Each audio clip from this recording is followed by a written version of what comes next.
Dewch ni weddio. Diolch yn i ti o Dduw am gyfle i ddod yma unwaith eto ger dy fron, ac i ni yn diolch am bob cyfle i geisio dy wyneb i ddyrchafu dy enw, ac yn gofyn felly y bydde di yn agosau ato ni, ac y bydde di yn agor llygaid hyd yn oed yma yn ein plith. Tyrd gweithio a gweddio Dduw mae ti fydd yn cael yr holl fawl a'r clod. I ni'n gofyn hyn o trwy enw ac heiddiant ein harglwydd Iesu Grist. Amen. Gyda'ch ni ddechrau trwy ganu Rhif 29. Molianwn di o arglwydd wrth feddwl am dy waith yn llunio bydoedd mawrion y greadigaeth faith. 29 gen i sefyll i'w chanu.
Croeso ein gwasanaeth ar ôl yr oedfa fe fi'n aluniaeth ysgam drws nesaf yn y neuad. Fydd ein cwrgweddi misol sy'n cael ei gynnal ar y drydydd nos Iau o bob mis yn cael ei gynnal nos Iau yma Mawrth 15fed. Felly nos Iau sy'n dod drws nesaf yn y neuad fydd ein cwrgweddi am hanner awr wedi 7. Fydd ein hoedfa nesaf pnawn Sul am hanner awr wedi 3 ac fe fydd y parchedig Dafydd Morris yn pregethu.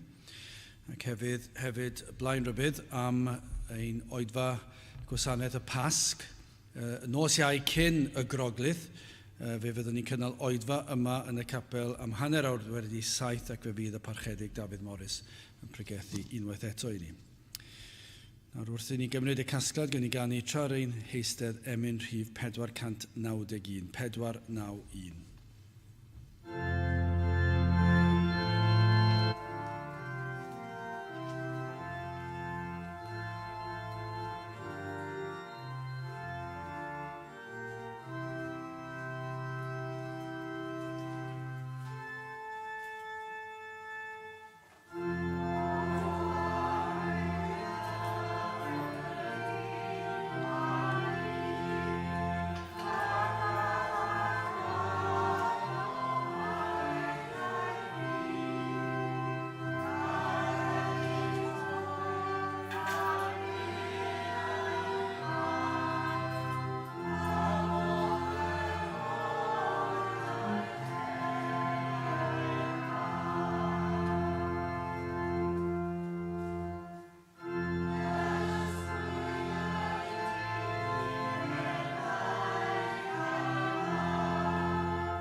Rwy'n darlleniad o'r Salmau, Salm 142.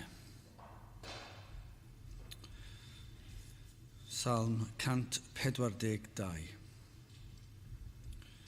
Gwaeddais am llef ar yr arglwydd, am llef ar ymbiliais ar arglwydd, tywelltais fy myfyrdod o'i flaen ef, a mynegais fy nghystydd ger ei fron ef, pan ballodd fy ysbryd o mewn, tithau a dweinid fy llwybr, yn y ffordd yr hodiwn y cuddiasant i mi fagl, edrychais ar y tideau a deliais sylw, ac nid oedd neb am hadweinau, pallodd nodded i mi, nid oedd neb yn ymofyn am fenaid, llefais arnat o arglwydd a dywedais ti yw fy ngobaith am rhan yn hir yr rhai byw.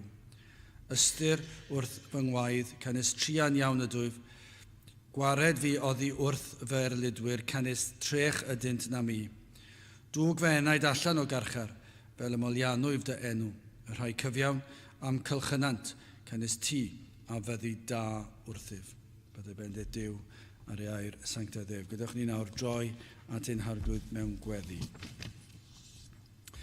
Union diolch i ti unwaith eto o Dduw am gyfle arall i ddod ger dy fron, ac yn diolch i'n bod yn gallu dod trwy heiddiannau dy fab yn gwaredwr yr arglwydd Iesu Grist, ac i ni felly yn llawenhau am gyfle arall, am oedfa arall i ddod i ganu dy glodydd, i ddarllen dy air o Dduw ac i geisio dy wyneb, i wrando ar ffordd iachawdwriaeth, ac i ni yn gweddio o Dduw na fyddwn ni byth yn oeri tuag at y pethau yma, ond y bydd ein celonnau ar dan ac yn dyheu am fwy o'r pethau yma, pethau gorau bywyd, pethau sydd yn para, pethau sydd yn dragwyddol, ac o Dduw i ni ystyried yr hyn sydd ar y ddaear yma yn bethau tymhorol yn unig, ac felly o Dduw helpa ni ddyrchafu'n llygau tuag at ti, godi'n golwg o ddi ar y pleserau gwag y byd yma, ac y byddwn ni yn edrych tuag at ti ac yn ymwybodol o Dduw mai ti yw pob peth i ni, na fyddwn ni yn ystyried unrhyw beth arall, y byddwn ni yn osod i yn ben ar ein bywyd ni,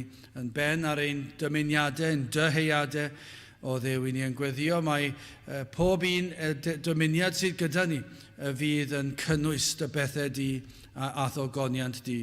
O Dduw, maddau ni os nad yw hyn yn wir, maddau ni o Dduw os ydyn ni yn crwydro i'r dde ac i'r chwith, yn troi'n golwg oddi arna ti, i ni'n gofyn i ti'n helpu ni i gadw'n golwg yn wastad arna ti, a byddwn ni yn ceisio dy ddyrchafu di mewn gair ac mewn gweithred, mewn dymuniad ym mhob peth. O Dduw, i ni yn gofyn felly a bydde ti yn helpu ni yn ystod yr oedfa hon i ddyrchafu dy enw, wrth i ni wrando, wrth i ni gyhoeddi, wrth i ni ganu, wrth i ni weddio. Trwy'r cyfan o Dduw, mae addoliad o'n calonau ni fydd yn dwi'n clod i ti ac sydd yn dy blesio di. Y bydde di'n edrych arno mor nef ac yn blest ar hyn yr wyt ti yn ei weld a'i glywed. I ni yn gweddio na fydd ein calonau ni yn peri nad yw ein haddoliad ar hyn dylse fe fod. I ni yn gofyn am help yn hyn o beth. Helpa ni o Dduw, i ni yn rhai sydd yn crwydro ac yn methu mor sydyn. O Dduw, i ni yn gofyn am nerth, nid yn unig yn ystod ein hoedfa nawr, ond trwy gydol y dydd a'r wythnos sydd o'n blaenau ni. Ni'n gweddio am yr wlad i ni'n byw ynddi, i ni'n gweld o Dduw o sil i sil y dirywiad yn cynnyddu ac yn cyflymu o Dduw, ac i ni'n gweld yr difaterwch tuag at dy bethau di, ac i ni'n gweddio na fydd hyn yn cael effaith arnom ni, ond o Dduw yr unig effaith y bydd yn cael arnom ni, fydd cynnyddu ein dyheuad a'n ffydd a'n disgwyliadau. I ni weddio'n dair arna ti i ddod lawr, i ni weiddi arna ti i ddod lawr i'n helpu ni, ac i ddyrchafu dy eglwys unwaith eto. O Dduw, i ni'n edrych ar gyflwr yr eglwys ar yr hyd o wlad, ac o sawl gwlad ar draws y byd, ac mae e fel petai hi ar fi'n diflannu yn llwyr. O Dduw, i ni yn gofyn am ddyddiau gwell, ac y bydde di yn dywygio'n glad unwaith eto, y bydde di'n tywallt ysbryd arnom, i ni'n cyflwyno'n cwrgweddi yr wythnos hon ar nos Iau, ac yn gofyn o Dduw, y bydde di yn trigarhau wrthym yn ystod yr oedfa honno, bydd y bresenoldeb yn dod lawr, y byddwn ni yn gallu profi dy fod yno yn ein plith, yn arwain ni yn ein gweddiau ni, yn rhoi dy ffydd a'r disgwyliadau yn ein cylonau ni, ac yno o Dduw i ni fedru edrych a llawenhau, a hyd yn oed diolch yn awr am yr atebion o'r wyt ti yn mynd i roi i ni dy blant. O felly o Dduw, bendithiau'r wythnos hon sydd o'n blaenau, helpa ni fyw i dogoneddu di, i ni yn gweddio byddwn ni hyd yn oed yn y dyddiau sy'n dod yn cael gweld symudiad o ddifri. Bendithio ni nawr diogela ni cadw ar un drwg i ffwrdd, bydd yn ein plith i ni'n gofyn hyn o trwy enw ac heiddiant ein harglwydd Iesu Grist.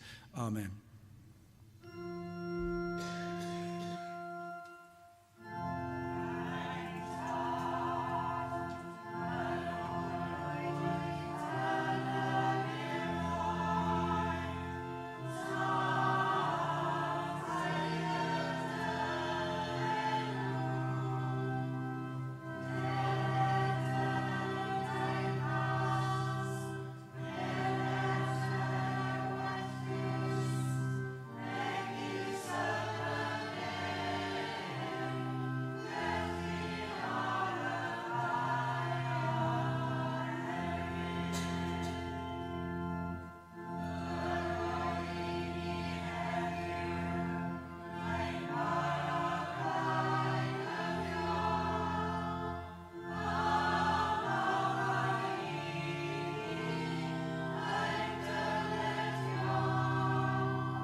Dewch ni ganu Emerif 308 ac hefyd 309. Golchwyd Magdalen yn ddisglair am ynasedd i ynwyn yn y ffynon ddaeth o galon Iesu ar Galfaria Fryn. 308 ac hefyd 309 gen i sefyll i'w chanu.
Mae'n testyn o'r salmau, Salm 142 ac adnod 7, y 7fed adnod. Salm 142 ac adnod 7. Dwg fe enaid allan o garchar, fel y molianwyf dy enw, y rhai cyfiawn am cylchynant, cynnes ti a fyddi da wrthyf.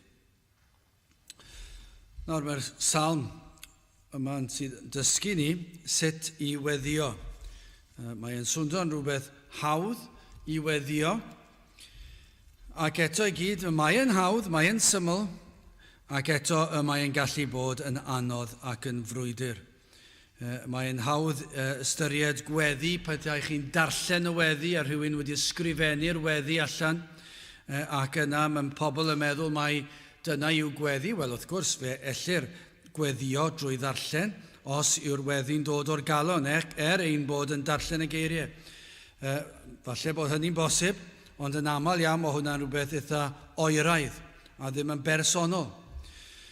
Ac yna mae rhai'n gallu gweddio yn gwybod yr hyn y dylsir i ddweud, yn gwybod y geiriau'r terminoleg y dylsym ei ddefnyddio, ac felly yn gallu swnio fel ein bod ni'n gweddio. Ond yn y salm yma, i ni'n darllen am y salmydd yn rhoi gwers i ni ar sut i weddio. Ym mhob achlysur allech chi ddweud i'r digred ac i'r credadyn. Y salm gellir dysgu y saint mwyaf profiadol, ac hefyd salm sydd yn dysgu'r pechadur sydd dal heb gredu. Felly mae'r gwersi yma i bawb. Pwy bynnag i ni, pa bynnag cyflwr yn ni ynddi. Yma, i ni yn darllen am Dafydd yn gwynebu ar gyfwng. Yr oedd yn ffoi am ei fywyd. Yr oedd yn ffoi, siwr o fod o ddwylo brenin Saul. Ac fe credir ei fod wedi ysgrifennu'r salm pan yn cuddio ohono fe, yn cuddio mewn ogof. Ac hefyd, nid yn unig yn gwynebu ofn erledigaeth, llym Saul, ond siwr o fod yn gwynebu yr iselder a'r unigrwydd, yr ymwybyddiaeth o'i wendid, yr holl ddigalondid fydd yn dod gyda rhedeg i ffwrdd o'i elynion. O rhai oedd allan am ei waed ac y cyfan, siwr o fod yn pwyso yn drwm ar ei enau. Dyw un problem ddim fel arfer yn dod ar ben ei hun ag yw. Mae e fel arfer yn arwain tuag at y lleill. Mae fel pan i chi'n adeiladu y gêm yna Domino's a chi'n rhoi un yn erbyn y llall. Nid y gêm fel mae fod wedi i gynllunio'n wreiddiol, ond yn adeiladu nhw a taro un fel blociau bach a mae'n taro'r cyfan lawr yn ei tro. A rhywbeth felly yw treialon yn aml. Mae yna un problem, ond mae'n arwain at lleill a mae'n cymylu y ffordd i ni meddwl am bopeth yn aml. Mae yna rhyw anhawster i ni'n deffro yn y bore yn poeni amdano, ac yna cyn pendym i ni'n poeni am rhywbeth gwbl ar wahân. A dim i di wneud gyda'r un gwreiddiol, ond mae'r ysbryd mae wedi creu yno ni, yn tynnu'r enaid i lawr. Ond yna, fe daw y weddi yma o'r galon gan Dafydd. Yn yr holl dreialon, yr holl unigrwydd, yr holl ofnau, yr amheuon, popeth yn dod i ben gyda'r weddi o'r galon. Yr hyn a ddysgwn yn yr ysgrythyr yw nad oes un carchar yn rhydd ofn. Nad oes un pydew rhydd ofn. Yn rhwydd iawn, i ni yn ffeindio'n hunan yn amau mae'r pydew yma mor ddwm fedrai byth dod allan ohoni. Mae'r broblem yma mor anferthol. Mae'r mynydd yn rhy fawr i'w ddringo. Mae'r pydew yn rhy ddwfn i ddod allan ohoni. Ac felly, i ni'n dechrau amau, yn dechrau poeni, ac yn dechrau meddwl nad oes diwedd ar y poeni, nad oes diwedd ar y problemau, a'r ofnau. Ond yr hyn i ni'n darllen yn yr ysgrythyr trwyddi draw, ond yn sicr yn y salmau, nad oes un carchar yn rhydd ofn i'r enaid. Gall yr arglwydd gyrraedd bob un ohonom, pwy bynnag, ble bynnag, pa bynnag gyflwr i ni ynddi. Ac mae'r salm yma yn dechrau gyda'r cri o'r galon ac yna'n gorffen gyda gorfoledd y saint. Ac dyma yw ein dymuniad ni, dymuno ni heddi, yw y bydd yna rai sydd yn gwrando, sydd wedi efallai dechrau gyda cri yn y galon, ond cyn diwedd yr oedfa y byddwch chi, yr ydych chi yn gallu gweiddi gorfoledd y salmydd. Efallai yn gweiddi ar y dechrau am help, ond ar y diwedd Ar ddiwedd y salm, ar ddiwedd yr oedfa, y byddwch chi yn gweiddi gorfolaeth gyda'r gobaith sicr yma yn dod i'r enaid. Wel, dyna yw ein dymuniad ni, dyna yw'r salm.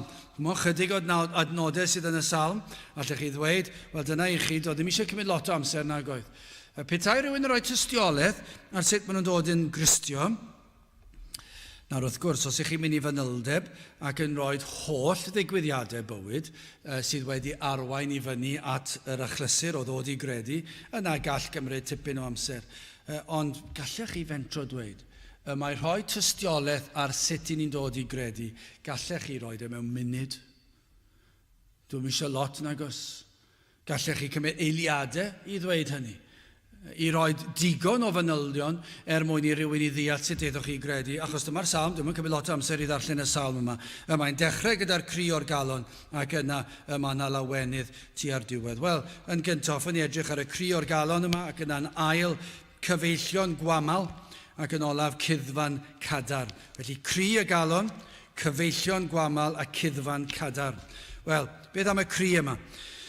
Yr oedd Dafydd yn gwynebu erledigaeth. Yr oedd yn ffoi am ei fywyd. Yr oedd Saul a'i fyddin yn agos, hyd yn oed yn bosib, y tu allan i agoriad yr ogof. A dyna i chi frawchus. Dwi ddim wedi bod mewn llawer i ogofau, dwi wedi bod mewn ogofau. Maen nhw'n lefydd peryglus yn dyn nhw. O'r lan y môr, os ych chi'n mynd ar cerdded ar hyd yr adfordir, ac ych chi yn enwedig os ych chi ymhlith cwmni pobl ifanc, sydd yn meddwl bod nhw'n gwybod popeth, ac maen nhw'n cerdded ar hyd yr arfordir ac yn dweud, beth am i ni fynd mewn i'r ogof? Ac ych chi'n mynd mewn i'r ogof, ond eto gyd, dyna chi beth twp i wneud, a dyna chi beth, os nad ydych chi'n nabod yr arfordir a'r llanw, achos beth sy'n gallu digwydd yw'r llanw'n dod mewn, a chi ddim yn gwybod bod yn dod mewn, mae'n dod mor dawel, mae'n dod mor gyflym, os nad ych chi'n gwybod y cyflymder, ac yna fe allech chi cael eich dal ar y creigiau a'ch boddi yn y fan ar lle. Dim ond oherwydd o gormod o ofn dweud wrth ffrindiau. Nhw'n dweud, na, popeth yn iawn, mae'n beryglus yn diwedd. Ac yna, os ych chi'n mynd mewn, a nad, o'ch chi'n gwybod bod y llanw ddim yn dod. A chi'n mynd, a falle mynd, o beth am i ni fynd mewn, i fynd yn bellach ac yn bellach i mewn, ac ych chi'n cael eich hunan yn sownd yn yr ogof. Maen nhw'n mannau peryglus. Tu hwnt o beryglus.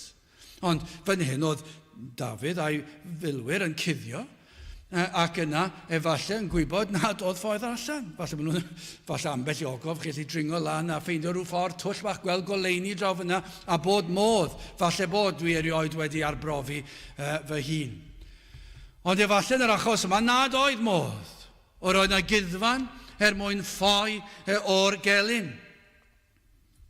Ond yna, siwr o fod, yn tybio bod Saul gerllaw tu fas gyda'i filwyr. A bydda lot o filwyr dy fe, ac yn gryf, ac yn gadarn. Adnod 1, gweddais am llef ar yr arglwydd, am llef yr ymbiliais ar arglwydd. Mi fydda fe'n bod yn ofnus, meddwl mai ar ben, fyddwn ni'n cael ein lladd, fyddwn ni dim gobeith yn ei ffoi, i ni yn yr ogof yn cuddio. Nawr, oedd rhai meddwl, mae dim ond cri o'r galon ydoedd, hynny yw, na fyddai wedi ynganu, neu lleisio'r gri y weddi yma, gyda'i lais. Ond eraill yn credu fod wedi lleisio'r weddi, falle bod wedi ei leisio fe'n dawel, achos os oedd Saul tu allan i'r ogof, nad oedd yn gwneud synwyr, oedd yn ofni y milwyr tu fas, ac felly a fydde fe wedi defnyddio lais yn y peryg o'r atsain yn atseinio, a Saul yn clywed ac yn clywed rhyw smic ac yn dod. Neu falle bod ar fi'n dod, rwy'n di weld yn dod, a bod ddim o fewn cliw eto. Dydyn ni ddim yn gwybod nag ym.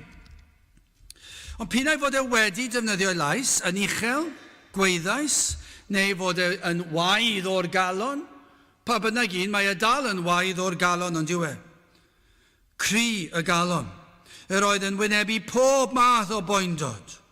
Bydd fydde yn sicr ofnau'r presennol yn ei wynebu, yr byddin tu allan.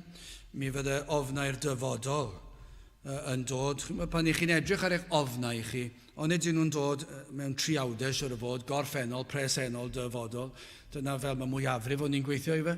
I ni'n meddwl am yr ofnau'r presennol, ac yna ni'n ofni beth sydd wedi digwydd yn y gorffennol, ac yna ni'n meddwl beth sydd yn mynd i ddigwydd maes o law, beth sydd yn mynd i ddigwydd yn y dyfodol. Ac mi fydde Dafydd, i ni'n darllen y salmau, ac yn sicr y mae Dafydd o'r un fath. O fyddaw ofnau'r dyfodol dros di enaid, yr hyn oedd yn bosib, beth oedd yn mynd i ddigwydd. Mi fydde fe'n cael ei ddal, yn cael ei ladd, mi fydde ei filwyr, mi fydde ei teuluoedd nhw yn gylaru ar holl ofnau hynny. Mi fydde'n sicr wedi dod, mi fydde Satan wedi chwarae'r rhan blaenllaw yn hyn, ofnau'r gorffennol. Mae Satan yn ei chanol i trwy'r amser yn diwedd. Mae'n sibrwd ofn y presennol i ni, ac mae'n dweud sut i chi'n mynd i ymdopi yn y dyfodol. Ac os yw'n methu yn hynny o beth, mae'n atgoffa chi o'ch gwendid yn y gorffennol. Ac mae'n dweud, ti? Mi rwy ti'n blentyn i Dduw yn disgwyl i Dduw i ofalu amdano ti, a ti wedi bod fel hyn, a ti wedi gwneud hyn a'r llall. Sut allai ti ddisgwyl gofal Dduw? Ac felly, mae'r holl ofnau yma yn cynyddio. Dyma be fydd yn siŵr fod wedi digwydd i Dafydd. Mi fyddai pechodau'r gorffennol yn dod i gof. Ac onid yw hwn yn bydew mwy erchyll na llawer i beth. Pa mae'r ofnau hynny a'r edifar hynny a'r teimladau hynny yn dod, a'r treialon hynny mae e'n bydew erchyll, carchar tywyll di. Pan mae'r treialon yma'n dod, fyddaw y cri o'r galon. Ond pan bod mwy difrifol, pethau mwy difrifol yn dod ar draws yr enaid, dyna pryd mae'r cri yma falle'n cynyddu. Yn gellir uniaethu â Dafydd mewn sawl ffordd o'n i'r gallwn ni. Yn ystod bywyd y saint wrth wynebu ofnau y treialon mae'r Cristion, os fel plant i Dduw yma, i ni'n gallu gwynebu treialon o'r fath ac i ni'n gallu uniaethu ar salmydd trwy gydol ein bywydau ac yn sicr ers dod i gredu i ni yn gwynebu'r frwydr ysbrydol yma, ond hefyd fe all y salm fod yn wers i'r pechadur. I'r rhai sydd heb gredu eto, dyma i chi wers holl bwysig. Mae'r enaid sydd yn wynebu cyfnod yn yr ogof weithaf. Does dim ogof waith na hon. Dyma i chi'r pydew tywyllaf a thyfnaf a fi. Ond nid gall pob Cristion dystio hyn fod y pydew o argyhoeddiad o bechod yn bydew erchyll. Yr eiliadau hynny, munudau hynny, oriau hynny, dyddiau, wythnosau, misoedd. Pwy a wyr pa mor hir, mae pawb yn wahanol, pa mae'r arglwydd yn dod ac yn agor ein llygaid ni, pa mae'r ysbryd glân yn dod ac yn agor llygad yr enaid, i ni weld ein pechod, i ni weld ein cyflwr ni. Yr eiliad mae hynny'n dechrau, yr eiliad mae'r llygaid yn dechrau gweld ein pechod ni, dyna i chi pa mae'r baich yn cynyddu. Mae'r rhai yn cael y profiad yna yn dechrau mewn oedfa ac yn gorffen mewn oedfa. Ac maen nhw'n dod i gredu o fewn yr oedfa. Gall rhai fod yn cerdded heibio ac yn gwrando, yn dod mewn gwrando, ac am y tro cyntaf yn clywed am bechod, mae'r ysbryd glân yn agor i llygad nhw, ac yna maen nhw'n dod i gredu, a mae'n digwydd mewn chydig bach o amser, munudau. I eraill, maen nhw wedi clywed tra'n blant, ac mae'r argyhoeddiad yn cynyddu pan ych chi'n 4, yn 5 ac yn 6, a mae'r argyhoeddiad yn dod yn fwy real, a chi'n gweld mwy o'ch pechod chi, ond dwi ddim wedi dod eto yn llwyr, ac yna yn eich arddegau falle, mae'r argyhoeddiad yn cynyddu, ac yna chi'n dod i gredu'r rhai, 20, 30, 40 mlwydd oed, blynyddoedd o argyhoeddiad, a teimlo'r pwysau yma, ac mae'n bydew erchyll. Pan mae'r ysbryd glân yn agor llygad yr enaid i weld eu cyflwr, dyna i chi gyfnod anodd. Ac y mae'n amrywio i bob un o ran graddau. Ond nid yw hwnna'n wir, y mae graddau ar gyhoeddiad o bechod. Dyna lle mae yna beryg tybiwn ni. Mae'n hyfryd i wrando ar pobl yn rhoi tystiolaeth. Ond mae yna beryg. Achos ambell waith i chi'n gallu gwrando rhywun yn meddwl, ges i mo hwnna. Dim cweith fel yna. Ac felly'n dechrau amau eich hunan, heb atgoffa eich hunan o'r gwirionedd ar ysgrythur. Be ni'n chwilio amdano yw'r pethau pwysica, sylfaenol, bod y profiadau yno, ond mae'r graddau'n amrywio o berson i berson, ac mae'r amgylchiadau'n amrywio o berson i berson. Felly mae rhywun yn gallu gwrando rhywun yn dweud, ges i argyhoeddiad mwyaf erchyll ac yn wylo ac yn rolio ar y llawr. Wedi clywed hwnna'n cael ei dweud, ac yn meddwl, ges i ddim profiad fel yna, ond oedd e'n faich i fi, oedd e'n faich am flynyddoedd, yn drwm, yn tynnu fi lawr, ond oedd i ddim wedi teimlo'r profiad allanol yna o'r crio'r wylo felly, ond yr oedd yn gri o'r galon am flynyddoedd efallai. Eraill yn dweud, yr oedd nhw wedi dod i oedfa, ond ddim y crio, ond yn teimlo'n sicr bod nhw'n heiddi colledigaeth ac yn gweld eu pechod yn glir ac yn gweiddi allan am gymorth. Pa un sy'n iawn? Pob un ohonyn nhw. Achos maen nhw gyd yn ysgrythurol. Mae pob un ohonyn nhw yn ôl gair Duw. Ond yr amgylchiadau'n amrywio. Yr hyn sydd yn bwysig fod na waedd o'r galon. Pan ych chi'n gweld eich pechod, fydd aw'r holl atgofion o bechodau'r gorffennol yn llifo i'r galon. Fydd aw'r pechodau'r unigol rhai ar ben ei hun, a chi'n cofio'r union beth wedwch chi, a'r amgylchiadau o'r beth wneithoch chi, ac mae'n pwyso'n drwm arnoch chi, ac mae'n tynnu chi lawr. Cofio pethau chi wedi wneud, wedi ddweud, fydd aw ymwybyddiaeth o ble daw'r pechodau hyn. Yn y gorffennol gan amlaf, yr oedden ni'n beio pobl eraill, ond nid yw hwnna mor wir. Ond ni dal fel Cristnogion yn gallu ffeindio'n hunan yn syrthio i'r trap yma o beio rwy'n arall, am ein beiau ni. Neu o leia bod ni'n dweud, wel, fydden ni ddim wedi wneud ond i bai amdanyn nhw. Ac dyna falle yw'r tuedd bechadurus naturiol. Ond i'r un sydd yn ceisio'r arglwydd ac yn dechrau gweld ei bechod, mae yna newid yn dechrau digwydd. Lle gynt yr oedden nhw'n gan amlaf yn beio pobl eraill.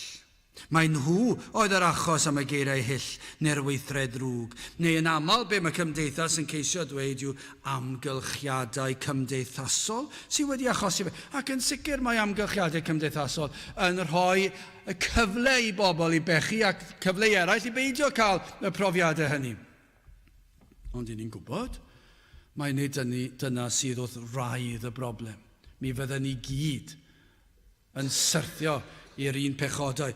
Ond ni'n gweld fan hyn pan mae'r ysbryd glân ar waith, fod yr enaid yn sylweddoli mae nid bai neb arall yw, ond ein bai ni yw'r cyfan. Pam? Oherwydd ein pechod ni, oherwydd ein cyflwr naturiol, oherwydd ein bod yn bechaduriaid. Mae'r ymwybyddiaeth hynny ein bod ni'n pechu oherwydd ein bod yn bechaduriaid. Nad i ni'n cael ein geni yn bechaduriaid ac o ganlyniad i hynny, mae rydyn ni'n pechu. Dydych chi ddim yn dod yn bechadur oherwydd i chi'n pechu. Dwi'n ddim yn bosib.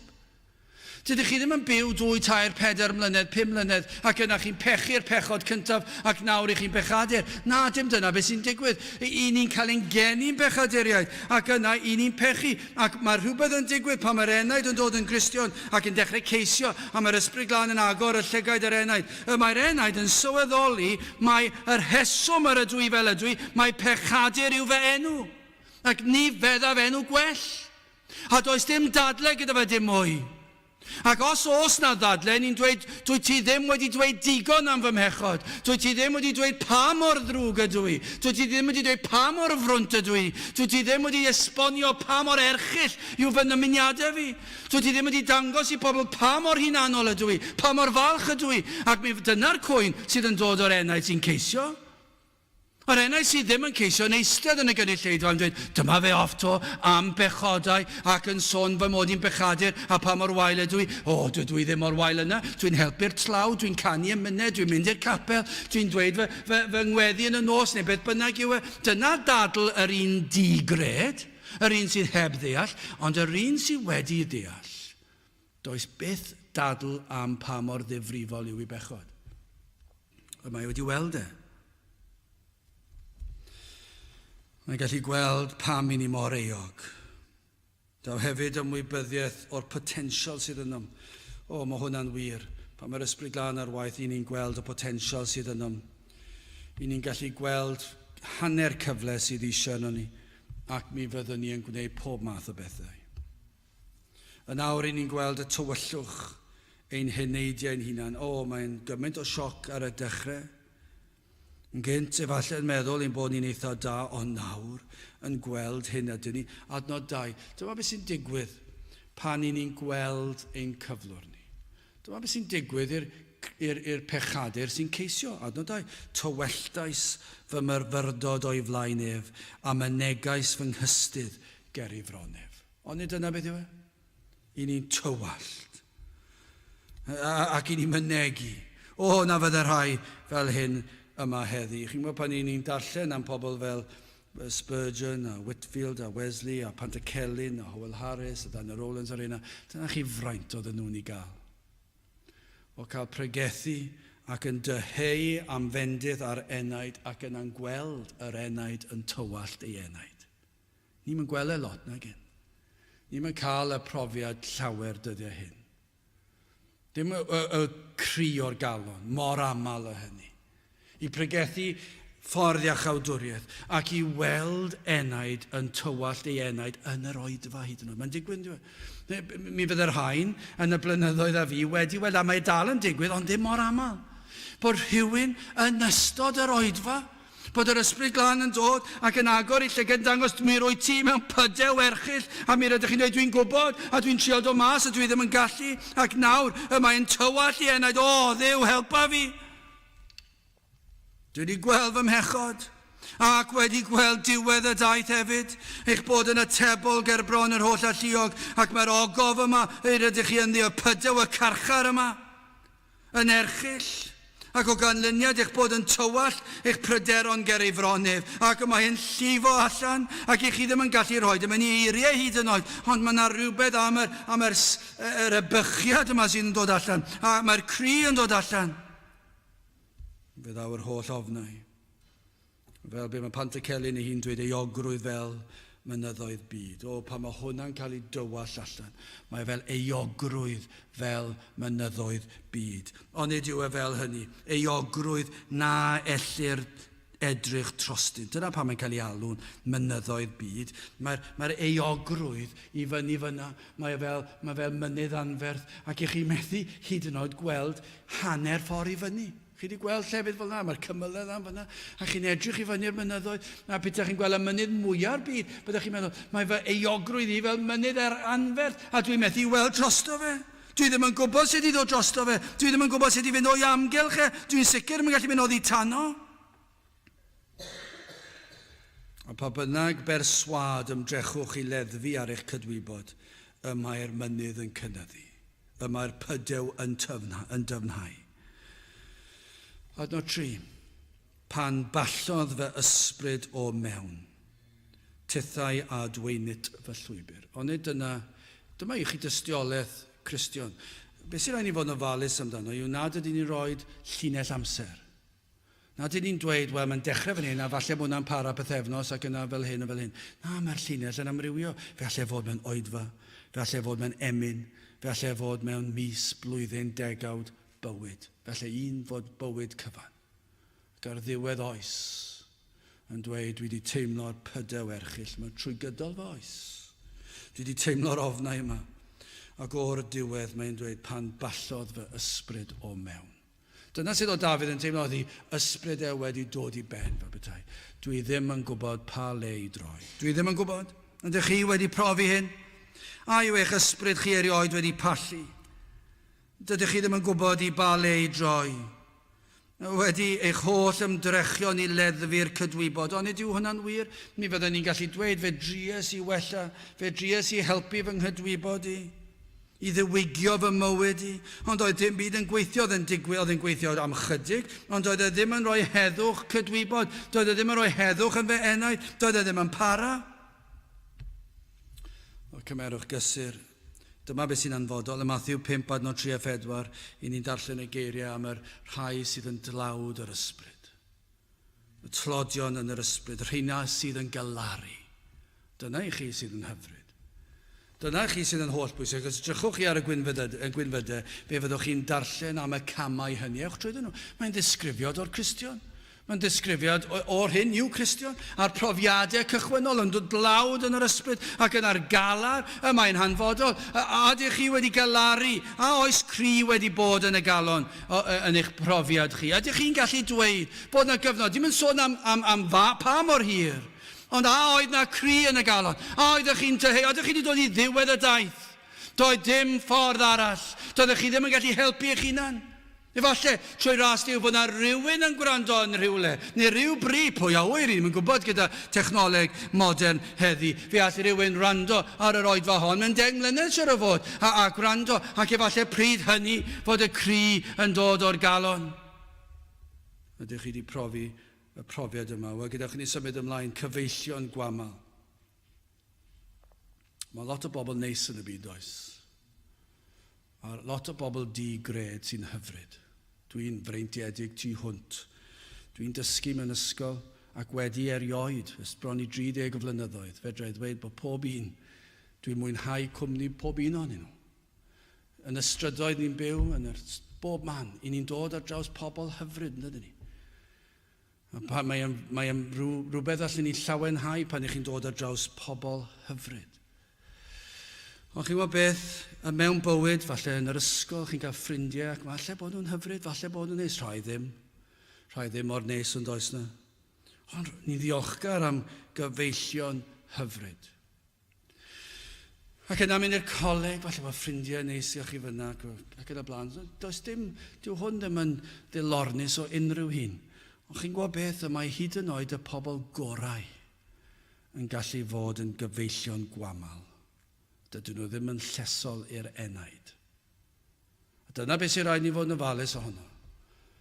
A yw ein ffrindiau ni'n llesol i'n heneidiau ni? Pidwch a dadle bod nhw'n bobl hyfryd, falle bod nhw, a siwr o fod i bod nhw. Ond a yw nhw'n llesol i'r enaid? Adnod 4, edrychais ar y tydeiau a deliau sylw, ac nid oedd neb am hadweinau, pallodd nodded i mi, nid oedd neb yn ymofyn am fy enaid. Gai ofyn hynny, chi sydd yn poeni am eich enaid chi. Faes? Yr hyn sydd yn sicr, nid oes un yn gallu helpu'r enaid, ond Iesu Grist ei hun allwch chi fentro dweud. Gall y saint mwyaf ddim wneud dim mwy na pwyntio at Grist. O leia, gallwch chi gael ffrindiau sy'n Gristnogion, bod nhw'n gallu pwyntio at Grist, ond dyna gyd maen nhw'n gallu gwneud y pregethwr gorau. O, fydda nhw ddim yn... Petai Bob Dici ei hun yma heddi, ac i'n gobeithio gweddio bydd yn dod yn fiad. Ond dyna i chi un o'r dynion dwi'n dweud un o'r pregethwyr gorau i ni wedi glywed. Ac i ni gallu dweud, petai yma nawr yn pregethu. Chi'n meddwl, bydda ddim yn gallu gwneud mwy na pwyntio chi at Grist. Bydda ddim yn gallu gwneud mwy. Bydda yn gallu gwneud hynny sy'n well na'ch ffrindiau chi yn y byd. Be maen nhw'n gwneud? Pwyntio chi at y byd. Ond yw hyd yn oed y pregethwyr gorau ddim yn gallu gwneud mwy na hynny. Does dim un yn gallu achub yr enaid. Fe allwn ni bregethu am Grist, a dyna yw ein dymuniad ni, dyna yw yr gorchymyn ni wedi chael. Gallwn ni ddweud am ffordd achubiaeth. Ond ni all un pregethwr faddau eich pechod, yr hyn i ni'n gweld yma yw'r enaid sydd yn troi at ddyn am gymorth. O, dyna chi beth twp. Mae'r salmydd yn gwybod mae unig oedd ei gyflwr, oedd y salmydd wedi dod mewn carchar tywyll di, dwi'n mewn ofnau erchyll. O gydwybod, does dim byd gwaith na cydwybod ddrwg, a cydwybod sy'n pigo, ac mae'n cynyddu. Mae cynyddodd yr ymdeimlad o unigrwydd wrth fyfyrio ar ei amgylchiadau. Ond i'r pechadur sydd yn ceisio, sydd wedi dod wyneb yn wyneb a'i bechod, nid yw yn gwybod pa le i droi. Mae'r byd heb unrhyw ymgyffred. Dyna i chi. Os oes pechadur, mae'r ysbryd glân wedi dechrau agor i lygaid e. Ni'n gwybod bod yr ysbryd glân yn arwain llwybrau hefyd, ond am gyfnod efallai'n gadael yr enaid i chwilio. A mae'n troi at y byd. Addysgiedig y rai sydd wedi cael graddau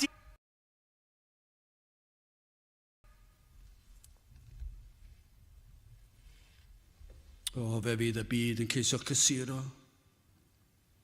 mewn amryw ffyrdd. Wedyn pan bydd hwnna'n methu, be maen nhw'n neud? Maen nhw'n trio codi'ch calon chi. Trwy drefnu gweithgareddau, tir mas gyda'n ni am noson fach allan. Fi di'n teimlo'n well ar ôl. Ewn ni am bryd o bwyd a falle drink fach. I fod dyna fel mae'r byd yn siarad? Bryd o bwyd a drink fach. A falle gen ni 2 neu 2. Dyna sy'n mae'r byd yn meddwl sydd yn mynd i ddatrys y broblem. Bydd yn tynnu'ch meddwl chi oddi ar eich pechod. Anghofio am fywyd a'i trialo nawr wrth gwrs. Dwi'n cytuno, sa'n cytuno da mynd am drink bach, ond dwi'n cytuno gyda mynd am bryd o fwyd o dro. Mae yna rhywbeth pleserus amdano fe. Ond gai ddweud hyn wrth chi, dydy pryd o fwyd ddim yn mynd i ddatrys tynged yr enaid. Ac os mae dyna'n unig mae'ch ffrind yn gallu neud, yna dyw e ddim yn ffrind sydd yn mynd i fod yn lles i'r enaid. Dal yn ffrind neis iawn, da iawn falle. Ond dim lot o werth yn ysbrydol. Fydden nhw'n ceisio eich darbwyllo fod pob dim yn iawn, ac mae cyfnod yw e, fe dyfwch chi mas ohono fe.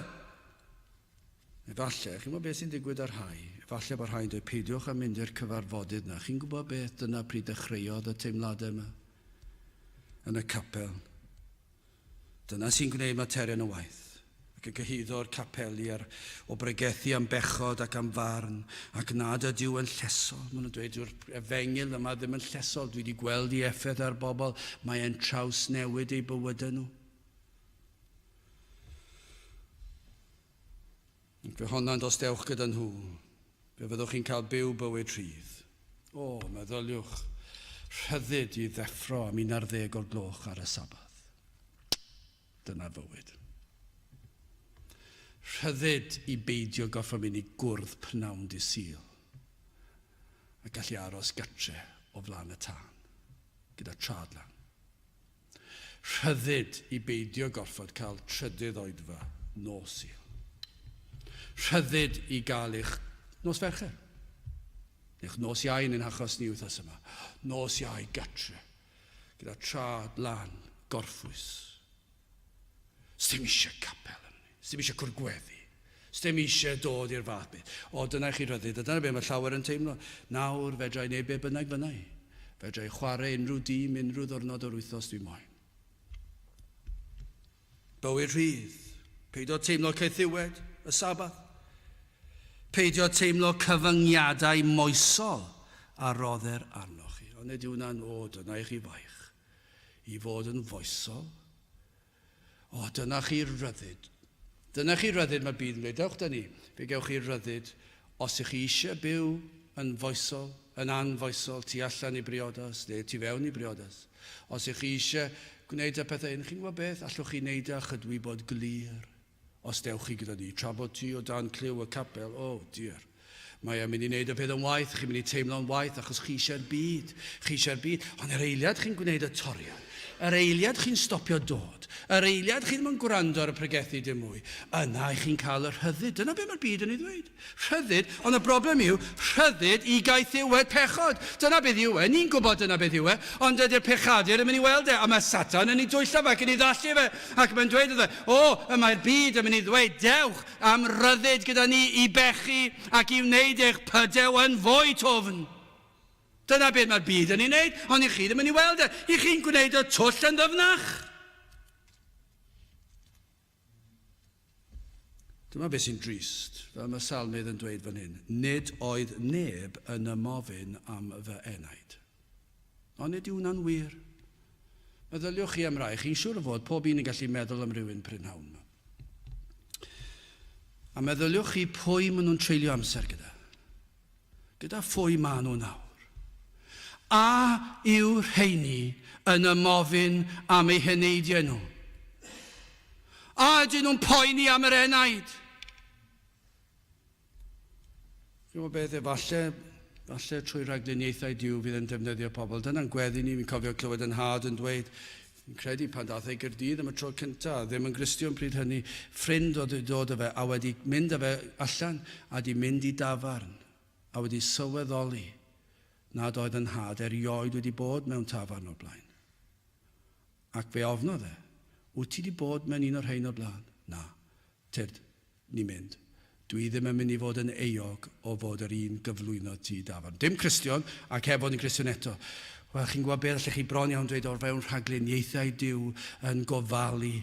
Falle bod na elfen fyna o ymofyn am yr enaid. Doedd y dyn arall ddim yn deall beth oedd yn neud, ond oedd ddim eisiau hynny ar ei gydwybod. Ond faint o'r rheini sydd yma heddi, o'n cwmpas ni, o'n cyfeillion yn teuluodd ni. Faint o ffrindiau sydd o gwmpas sydd yn ymofyn am yr enaid, yn sylweddoli be dwi'n neud nawr yn tynnu'r enaid i ffwrdd o ddylanwad yr efengil. Dyna i chi ffrindiau'r byd. Cyfeillion sydd yn rhoi hyder i'ch angrediniaeth, sydd yn rhoi cyfle a helpu chi ymwrthod â gwaith yr ysbryd glân. Dydyn nhw ddim yn poeni am gyflwr eich enaid. Ond does dim dealltwriaeth ganddynt a dim gwir awydd i helpu'r enaid chwaith. Felly gai ofyn i chi, a yw eich cyfeillion chi yn eich rhwystro rhag ceisio'r arglwydd? Dydyn nhw ddim yn helpu chi ymofyn am eich enaid. Cyfeillion gwamal. Ac yn fer i orffen, cuddfan cadarn. Dyma beth oedd gan Dafydd. Oedd 5, llefais arnat o arglwydd a dywedais ti yw fy ngobaith am rhan yn hir y rhai byw. O dyna chi eiliad. Dyna chi eiliad pan yn ofni ar gorffennol, presennol, dyfodol yn dod ar ei draws. Ac yna, yr enaid yn gallu dyrchafu ei lygaid tuag at y mynyddoedd o'r lle y daw ei gymorth. O, dyna chi eiliad. Chymod pan ych chi'n poeni, a un o fe Cristion nawr, ych chi'n poeni am y treialon yn cynyddu, a'r eiliad yna, mae'r ysbryd glân yn sibrwd i chi, yn dod ar ryw atgof o emyn neu o adnod neu o ryw ddysgeidiaeth, a mae'r enaid yn cael ei ddyrchafu, ac ych chi'n dyrchafu eich golwg tuag at y mynyddoedd o'r lle y daw ein cymorth. Dyna rhywbeth tebyg, fydd yn llefais arnat o arglwydd a dywedais. Nawr, dyma beth mae'n dweud, gynt yr oedd yn llefen ac yn teimlo'r baich, nawr mae'n llefan ac yn dweud hyn, ti yw fy ngobaith. Am rhan yn hir yr rhai byw, gwybu Dafydd pa le i droi yn ystod treialon bywyd. Ond gwybu hyn gan ei fod wedi troi at yr arglwydd yn ystod treialon cyntaf yr enaid. Y bydd yr arglwydd yn ffyddlon yn ystod bywyd hefyd. Os ydych chi'n Gristion, i chi'n gwybod pa le i droi. Ond i'r pechadur sy'n ceisio am y tro cyntaf, sydd wedi profi'r argyhoeddiad o bechod. Yr hyn byddai'r pregethwr gorau yn eich cynghori, trowch at Grist. Pa mae'r euogrwydd fel mynyddoedd byd, trowch at Grist. Chi'n trio mynd drosto fe, chi'n trio mynd o'i amgylch a oddi tanno fe, a chi ddim yn gallu trowch at Grist. Crist yw ein hunig o beth, ef yw ein noddfa o dreialon bywyd, ond noddfa hefyd i achub yr enaid. Iesu Grist yw'r cuddfan o ddigofaint y tad. Mae ein pechod yn golygu ein bod o dan gondemniad. Odyn hynny'n wir, mae'r pechadur wedi profi hynny. Mae wedi gweld ei bechod ac nawr mae wedi gweld ei bechod yng ngoleuni perffeithrwydd Duw, ac mae'n gweld y bydd yr arglwydd yn iawn i'w gosbi. Ac mae'n clywed am felltith deddf Duw. Ac mae'n gwybod, does dim gobaith gen i, dwi ddim wedi cadw deddf cyfraith Duw mewn unrhyw ffordd. Mewn gweithred, mewn dymuniad, mewn gair unrhyw ffordd, i wedi methu ar y cyfan. A'r heswm yr ydych chi'n teimlo'r euogrwydd yr enaid gan eich bod yn euog o dorri'r cyfraith. Yw chi'n gwybod na, chi wedi deall i. Ac mae yna ymwybyddiaeth o atebolrwydd yn dod dros yr enaid pan mae'r enaid yn ceisio. Ac mae'r enaid nawr yn chwilio am guddfan. A oes gobaith, dwi'n credu ganon ni hynny gynned os mae'n nghofi'n yn atgoffa fi'n iawn. A oes gobaith, oes yw'r ateb. Oes mae yna gobaith, a oes gobaith. Bod yna guddfan o felltith y tad oedd ei gofaint, pan nad yw yn gwybod pa le i droi. Yna mae'n clywed yr arglwydd am yr arglwydd. Mae gallwn ni ddweud pan ni'n dyrchafu Iesu Grist ar y groes. A'r hyn a wnaeth ef yn ystod ei fywyd iddo fe gyflawni'r ddeddf, yn ystod ei farwolaeth ar y groes, pan fuodd yn hongian ar y groes ac dywallodd y tad ei ddigofaint a'i gosb ar Iesu Grist yn lle ni. Ac mae'n sylweddoli, dyna ble dwi eisiau cuddio, dyna lle dwi'n cael lloches. Ein cuddfan o ddigofaint y tad. Fedra i ddim cuddio tu ôl crefydd, tu ôl capel. Fedra i ddim wneud hynny, achos dwi hwnna ddim yn ddigon da. Ond mae'n sylweddoli, rhaid i fi redeg at Grist, rhaid i fi fynd at y groes, rhaid i fi fynd at droed y groes, ac yng nghysgod y groes, mae breichiau'r arglwydd wedi ledeini allan ar y groes, ac mae'n cuddio ac yn famddiffyn o ddigofaint y tad, ac felly mae'r enaid yma ar droed y groes yn cael lloches ym mhwy yn Iesu Grist. Bod wedi gwneud y cyfan yn eich lle chi. Darllenwch yr ysgrythur ac fe welwch iddo lwyddo ym mhob rhan o'r broses o iachawdwriaeth. Fe o bodlonodd yr Iesu gofynion y tad. Gwel yr enaid i hwn, i Iesu Grist, gymryd yr holl gosb. Dyna wnaeth ar fryn Calfaria. Dyna lle gymerodd ein cosb ni. Dyna lle llifodd ei waed. Dim syndod bod y salmydd yn dweud, ti yw fy ngobaith am rhan yn hir y rhai byw. Petai rhywun yn rhoi tystiolaeth yma heddiw, dyna be fydden nhw'n dweud? Bydden nhw'n dweud o roedd y fenaid yn crio. Ac yna bydden fe'n dweud, ti yw fy ngobaith. Dyna'ch tystiolaeth. Iesu Grist yw fy'r unig obaith. Dyna beth yw bob Cristion. A mae wedi dod i weld mai Crist yw popeth. Gwybi Dafydd bydd yn ei achub a'i fendithio tra'r y ddeiar, ond hefyd yn rhagwyddoldeb adnod 6, ystyr wrth fy ngwaith cynnes trian iawn y dwyf. A mae'n gwybod, dyna wna'r enaid llwythog, galw ar yr arglwydd, mae'n pledio ar arglwydd i'w achub, cynnes trian iawn y dwyf. Ystyria fy ngwaith, adnod 7, dwg fy enaid allan o garchar. Ond dyna beth yw geiriau pechadur sy'n ceisio. Ond dyna'ch tystiolaeth chi, dwg fy enaid allan o garchar. Fel mae'r ymynydd yn dweud, pan oeddem ni mewn carchar tywyll di, rhoist i'm oleuni nefol, halleluia, amen. Dyma'r salm, yr un peth ar emyn, mae'n o'r union yr un peth. Mi roedden ni mewn carchar tywyll di, ond be nes di? Dwg fy enaid allan o garchar. Be nes di? Fe nes i crio, fe nes i dywall fy enaid, nes i trigar Wrthyf, golch fi'n wynach na'r eira, madde fy holl fy arnwireddau. A be mae'r Iesu'n neud? Mae e'n hynny fi allan o'r pydew erchyll di, ac mae'n rhoi goleuni mi. Mae'n nawr yn gweld goleuni, a nawr yn deall y cyfan, a dwi'n gweld Crist ar hyn y mae e wedi wneud drostai. Ac felly mae'n gallu dweud halleluia, amen. Pan mae'r arglwydd yn dechrau gwaith, y mae e'n ei gwblhau. Mae'r salm yn dechrau gyda'r cri o'r galon, ond yn gorffen â gorfolaeth yn y galon. Mae'n rhoi clod i Dduw am ei waredigaeth. Adnod 7. Dwg fy enaid allan o garchar, a sylwch hwn, fel y molianwyf dy enw. Ond ydyw yn od pan mae rhywun ei proffes ac eto byth yn yr oedfa. Ddim yn rhoi popeth i Dduw. Dyw ddim cweit yn canu'n iawn ag yw. I'r Cristion. Os ydy'r Cristion wedi profi maddeuant pechodau, wedi cael ei olchi yn y gwaed, bywyd tragwyddol, un i'w arwain e, un i'w nerthu fe. Dyma beth sy'n digwydd fel y molianaf dy enw. Ac yn adrochwch yr rhai cyfiawn am cylchynant. Mae'n cael profiad, mae'n cael pleser cymdeithas y saint. Mae yna rhywbeth am fod gyda'r saint. I chi roed wedi colli cwrgweddi a mae bywyd i'w yn brysur a be bynnag. Mae'r cwrgweddi nesaf hyn oedd yn fwy special na'r un cynt. Nid hwnna'n cyfynhau byd o dod gael ddweud. Be mae'n dangos yw pan o'ch chi ddim yn gallu bod yna. Mae yna rhywbeth am fod gyda'r saint ac y molianu Duw. Os chi ddim yn gallu bod yn yr oedfa ar y sil, mae e'n feichus. Yn y sil nesaf. Mae rhai ohono ni fan hyn wedi bod yn saldo am gyfnodau. Ac yn gwybod be mae e fel i fod yn gaeth yn y tŷ. Ond pan ych chi'n cael y fraint o ddod nôl, fi'n gwybod mae'r arglwydd gallu cwrdd â chi yn y tŷ hefyd. Ond mae yna rhywbeth yn dos am cymdeithas y saint. Yr rhai cyfiawn am cylchynant, canis tŷ a fyddi da Wrthyf. Mae'n llawenhau. Mae e dal yn yr ogof. Ond mae'n gwybod nawr, mae'n gwybod ti yw fy ngobaith. Mae'n cael profi holl fendithion iachawdwriaeth. Mae ddeiant, mae bwysiad, heddwch a Duw.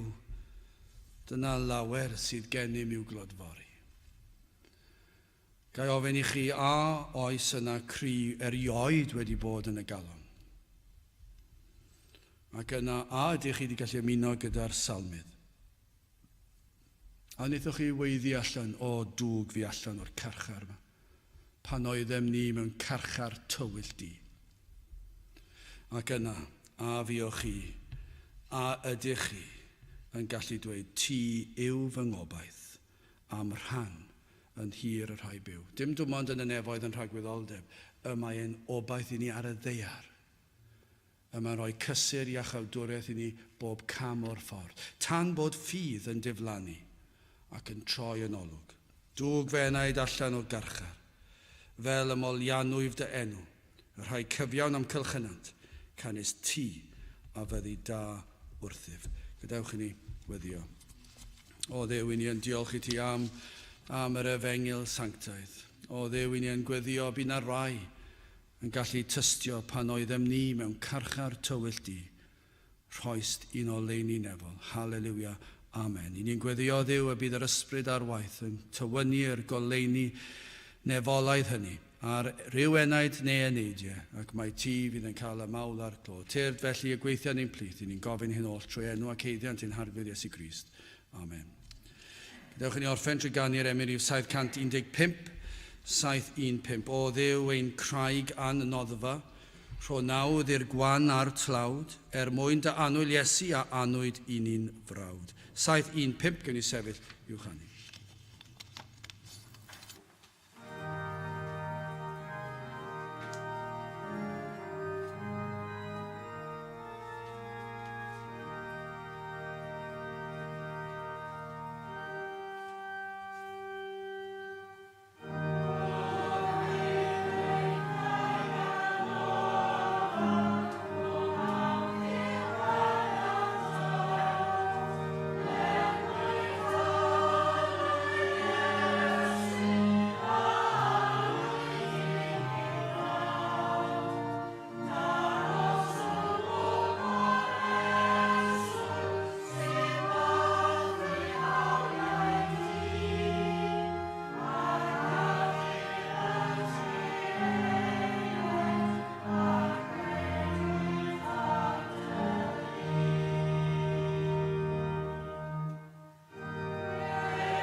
Nawr bydde di ras ein harglwydd Iesu Grist a chariad Duw a chymdeithas yr ysbryd glân fod gyda chwi all hyd byth.